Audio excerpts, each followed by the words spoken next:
Before we get into today's episode, I just want to say this up front.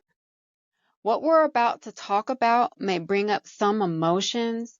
If you ever been in a relationship with a narcissist, or you're in one now, and you're also navigating the emotional ups and downs of perimenopause, this might feel a little heavy, but I believe it will also feel freeing. I've walked this road too, and I want you to know this is a safe space, and God is not afraid of your pain. Let's take a deep breath together and let's get into today's episode. Hey, friend, and welcome back to the Confidence Revival Podcast. I'm so glad you're here. Today's episode is a tender and powerful one. We're talking about something many women quietly endure, navigating perimenopause while being in a relationship with a narcissist. If this is you, I want you to know you are seen, you are not crazy, and you are not alone. God is with you in this. I want to start by sharing a little bit of my story, just a little bit. It's so much to it, but I'll condense it as much as I can. About 12 years ago, I was in a relationship with a narcissistic man for 9 years. A lot of verbal and mental abuse, so much that I honestly thought I was going crazy. I mean, it was just a lot of it. The lies, the deception, the constant confusion. One minute he would say one thing, and then the next week it would be something completely different. And then we'll try and make you feel like, no, I didn't say that. I remember exactly what he said, but he would lie to my face and make me question my own memory. He would get angry if I spent time with family or friends, isolating me more and more. Looking back, I realize now that wasn't love, and it wasn't my fault. It was manipulation, control, and emotional abuse. And it took a long time to just get over that situation. And at that time, I didn't know what a narcissist was, or I didn't really look into research about it until years later. And, I was on YouTube, and there is a video that popped up, and I watched it. And I was like, oh my gosh, everything that this video is saying is what I dealt with. And although I cannot clinically diagnose anyone with narcissists. The same, we throw that word around a lot, and I honestly believe that there are a lot of people, whether male or female, we have traits. We really do. But I do want to say that this man was a 100% narcissist, according to the studies, according to different psychologists, YouTube channels, books that I have read. And it's quite scary because you know what they say, the enemy, Satan, is a narcissist. And it was so depressing being with this man. And the entire time I was with him, I was being quiet about how I was going to leave because I started becoming codependent. And he did help with some bills, but the bulk of it was all on me. And I had to just find different ways to get out of it. And a lot of prayer actually helped me. So, friend, if you're walking through something similar right now, especially during perimenopause, when your hormones are already making emotions feel intense, I just want you to know you are not imagining things. You're not too sensitive. You're not crazy. And most importantly, you are worthy of love, safety, and truth. So, what does this mean for you as a Christian woman or any woman that's listening to this podcast? Walking through this difficult season, I'm going to give you some points, okay? And point number one is protect your mind and your heart. Proverbs 4:23 tells us, above all else, guard your heart, for everything you do flows from it. This means setting boundaries, even if it's uncomfortable. During perimenopause, your emotional reserves may feel lower, and that's okay. Protecting your heart is not selfish, it's wise stewardship of the woman God made you to be. And then point two, I want you to recognize emotional manipulation.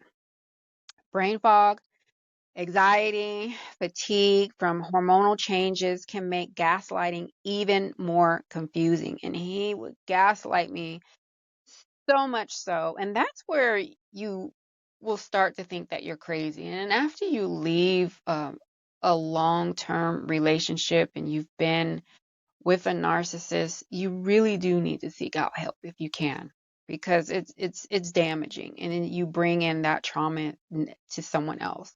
And if you don't, set some boundaries, it's for us. Okay, here's the thing. Narcissistic men are attracted to kind, loving women. They like empaths, and I'm an empath. I'm kind, caring, and loving. But that's where you really have to do your inner work so you can figure out how you can change and pray and have discernment to figure out, hey, does this guy mean well? If he's a narcissist, you have to leave. You can't fix anybody because they don't change. If the man, he's not willing to get help, you need to leave. And sometimes it's hard when you be codependent. All right.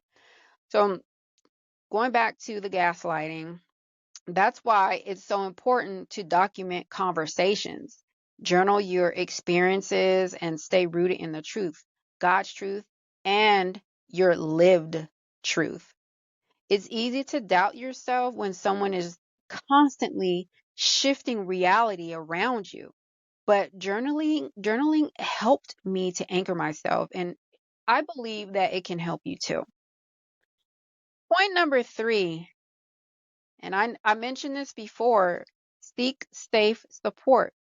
You do not have to do this alone. See, that's where I made the mistake. I did it alone. And don't feel embarrassed at all. So when you start seeking help and you just feel so empowered and you feel motivated, and then if you hear other people's stories, it will help you to get out of it, honey. Okay? So when I finally started reaching out to safe people, friends, counselors, mentors, it changed everything.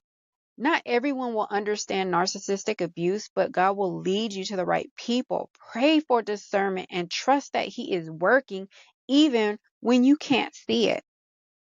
And point number four, care for your hormonal and emotional health. This season requires extra care.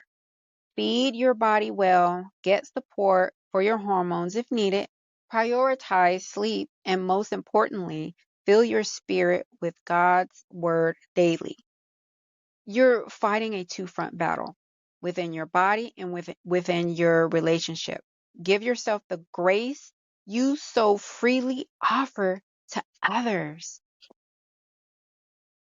If you're feeling stuck, powerless, and hopeless today, let me remind you something. You are God's beloved daughter, and He has not forgotten about you. Isaiah 41:10 says, "Do not fear, for I am with you. Do not be dismayed, for I am your God. I will strengthen you and help you. I will uphold you with my righteous right hand." God's strength is holding you even in this. So next week, we'll talk about how to rebuild confidence when it's been torn down by narcissistic abuse and hormonal imbalances. So don't miss that. If this episode spoke to you, would you take a moment to leave a review or share it with a friend who might need this encouragement? And if you want to go deeper into your healing journey, be sure to join my email community, and I will have a free download. It is How to Eat for Your Hormonal Health. It's completely free. And when you download that free guide, you will be on my emailing list. And I will have some programs coming up. I'm actually working on an ebook, and I think this ebook is going to be so wonderful for you. And in it, I'm going to talk about the different things that has helped me through perimenopause. Like, I go over all these symptoms that perimenopause and menopausal women are experiencing, and I also give you some solutions, natural solutions in HRT. It'll have some recipes in there. We talk about perimenopause. So it will cover everything that you're pretty much going through. I will also talk about different exercises that you should be doing, how you should be eating, inflammation, your insulin, all of that. So I will not bombard you with a bunch of emails. If I see some recipes or something that I feel that is of value and that will help you, yes, I will email you, but I'm not going to spam your email like that. I will send out an email and let you know that this ebook is ready so you can go and check it out. It costs less than pennies, honey. So it's very valuable, gets right to the point. And if you have any questions, you can always reach out to me. So I'm always here for you. Um, I'm just here for you. I just want you to know that it's not that I'm doing just these podcasts and talking about different topics. I know some of you may know me. Some of you have been following me for a while. I had did a social media break because that's something that I needed for my mental health, and we all need that for a while. So I will put my email if you have any questions. I've had people that reached out to me in my DMs for one video that I had created. They had some questions, and I don't mind answering questions. Just give me at least 24 to 48 hours. If you DM me, I'm not on Instagram that much, but I do have my Instagram app on my phone, and I think it gives me some notification. I don't know. But yeah, you can send me an email or you can DM me. Okay. So until next time, remember, you are loved, you are valuable, you are worth protecting, and God's purpose for your life is still alive and well, even in this season.